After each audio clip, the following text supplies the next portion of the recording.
I've been given a quite complex task of summarizing two things, basically. You see there are connections between the two.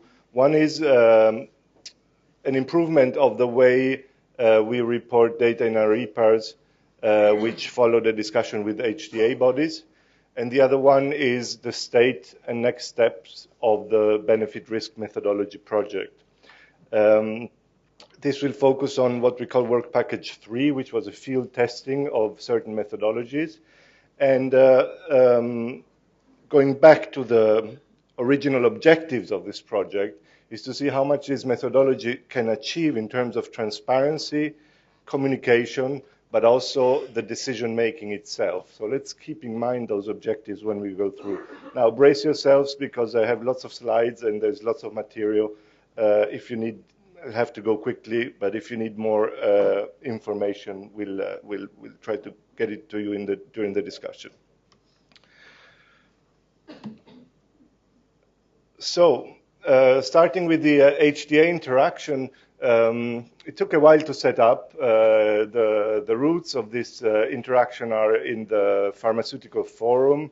EMA and authorities to cooperate with health technology assessment bodies to see the information we give out, how can it be useful, made more useful for health technology assessment bodies.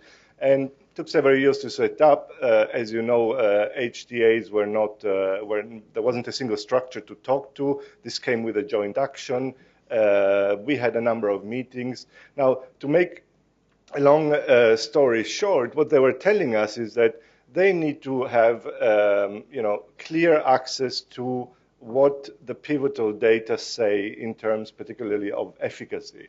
And our EPARs were great in terms of extensive documents full of information, but when it comes to, okay, where do I find what this drug does in terms of efficacy and what does the pivotal trial say, they were having to search across long sections of, sometimes very verbose description of results and so on. So what they were saying to us is, what we need is a consistent table that you will apply across all products so that we can first identify very quickly what the drug does in terms at least of the data from the pivotal studies, and we might even use this data to feed into some, I don't know, meta-analytical tools that they develop. So we met a few times and tried to identify what are the items that really they would like to see. You can't just put,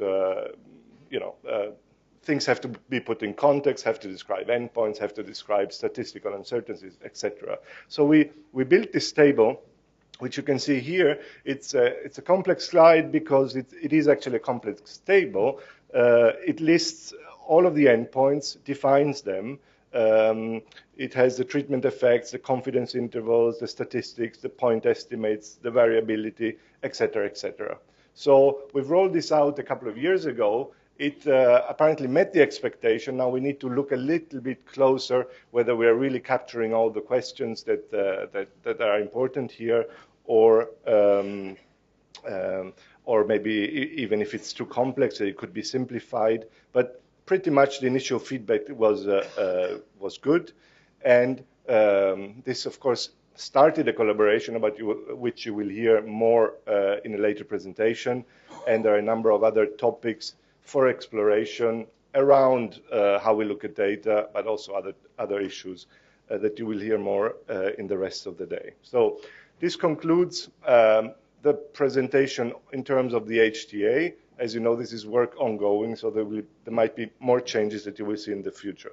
And we come now to the bigger block of this presentation, which is on the benefit risk methodology project. Now, early on in 2006, we identified that there were at least two issues to look at. One is transparency of the benefit risk assessment, and the other one is communication of it. The two are obviously related. The emphasis was on how can new tools aid the benefit risk assessment.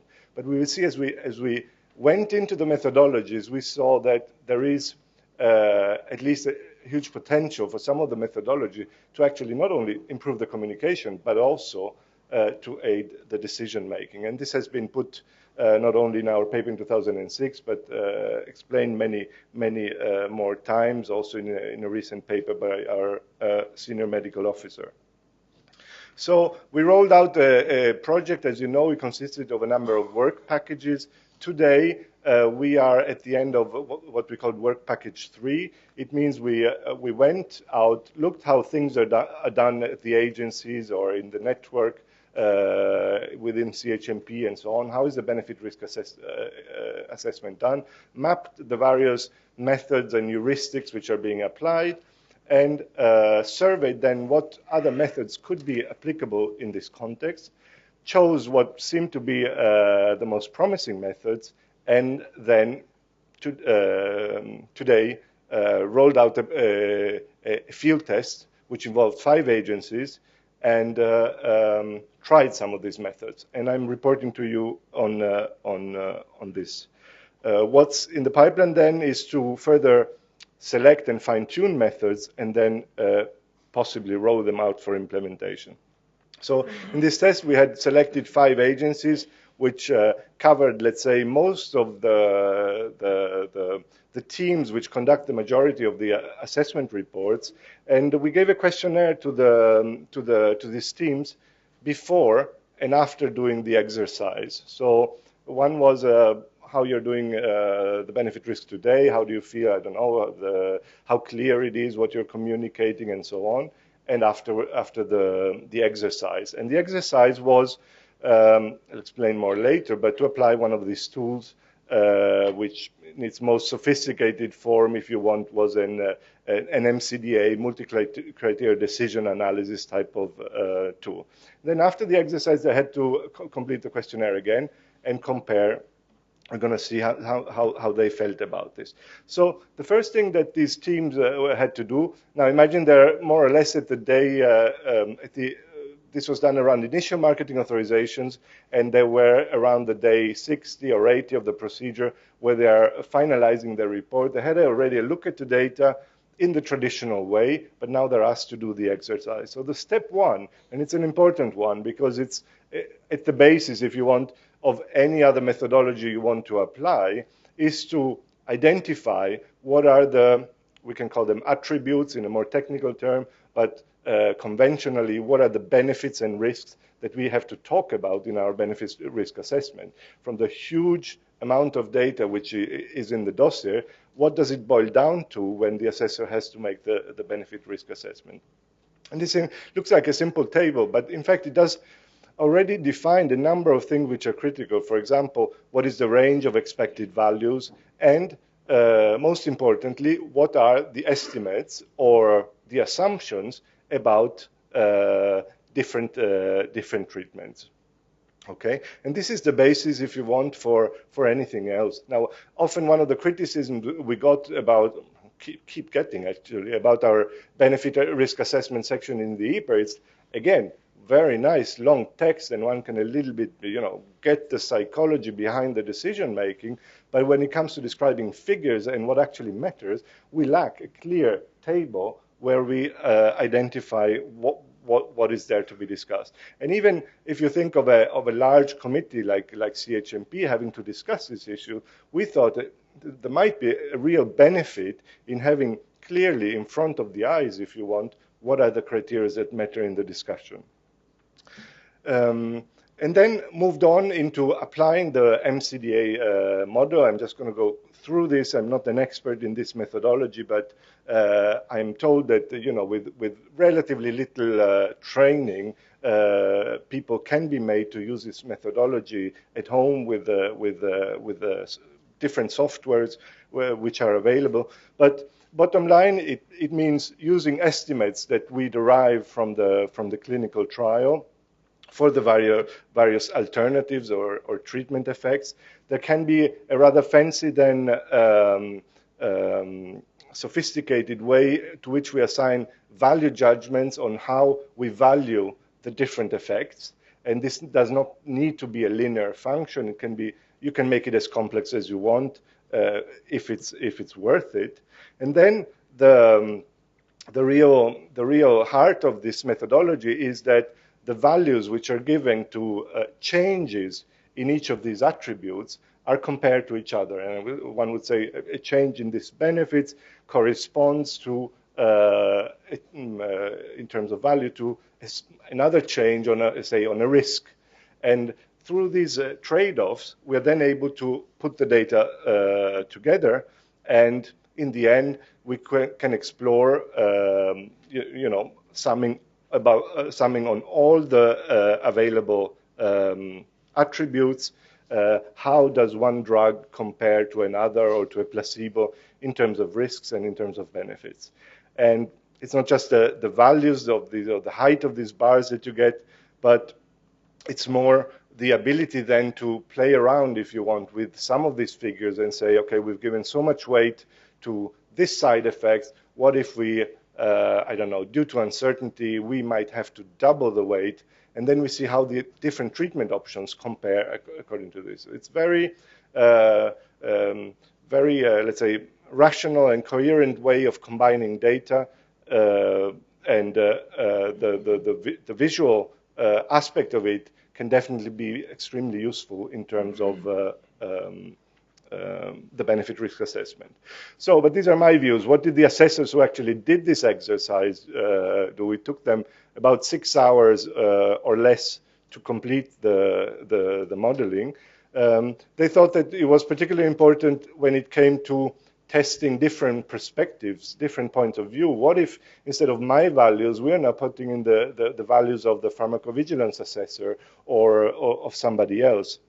It helps to to explore the impact of uncertainties, and the structure is obviously starting from the table which I've showed you in the beginning, which underlies, if you want any other method, is clear and explicit.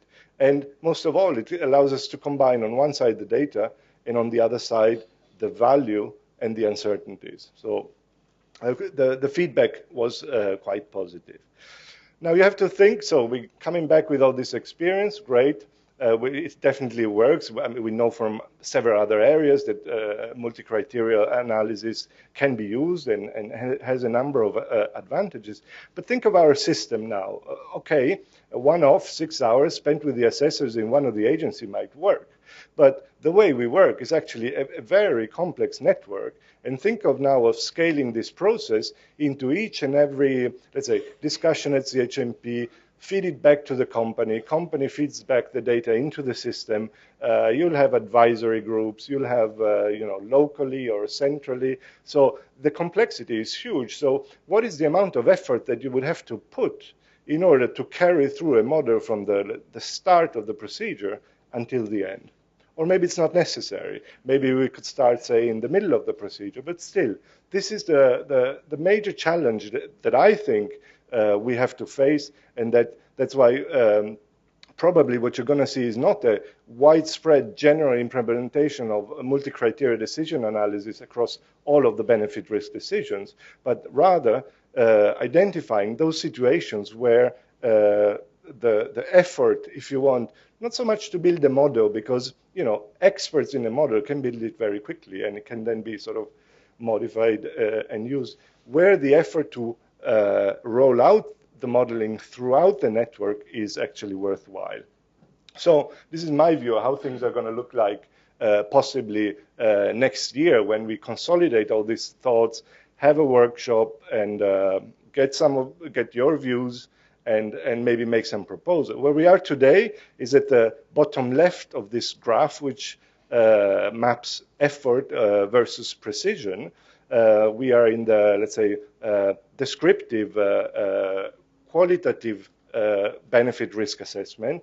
We are probably going to see an improvement a little bit in the precision. It'll take some more effort on our side to be more explicit, more clear, more overt about the dimensions that the attributes that we're looking at when making the benefit risk assessment, and then reserve for special situations the more quantitative methods, where really you're going to have to be in situations where you have probably lots of benefits and lots of risks conflicting with each other, and probably situations where you don't have other drugs approved there to which you could easily compare. Because many other situations, imagine very clear benefits, very low risks, you don't have to have such a fancy method to tell you that the benefit risk is positive. But likely there are some high-risk situations where precise estimation will be of the essence. So to summarize next steps, we're probably going to see an effects table rolled out. This will achieve better communication, better transparency,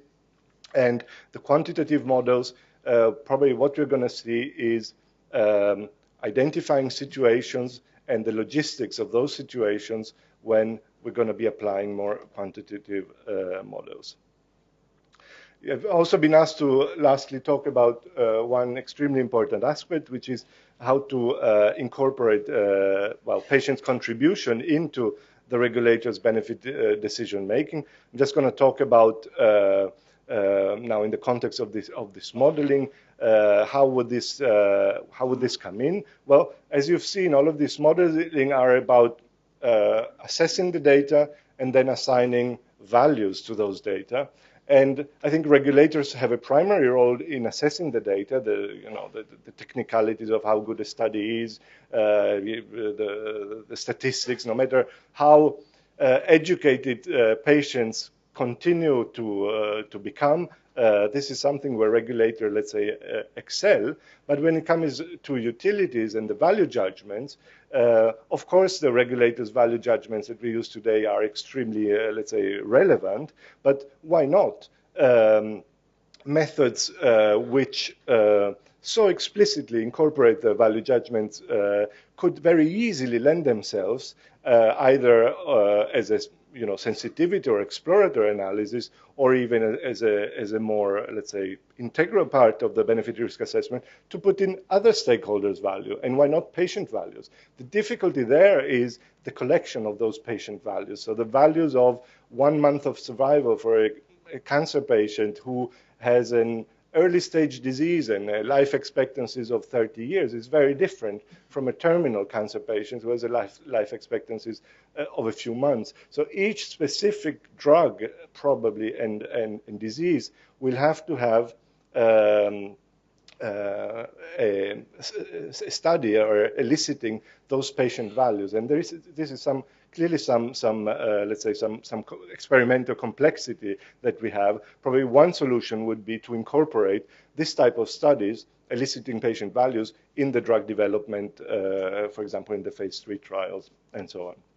So to conclude, important initiatives, I think we're going to soon see roll out the effects table. This will achieve for sure improvement, at least in communication, certainly in transparency, but also in the communication of what are the important attributes that we take in the benefit risk assessment. For the rest, we'll see probably a stepwise approach, identifying situations where more precise but more heavy methods to implement will be possible and necessary. Thank you very much.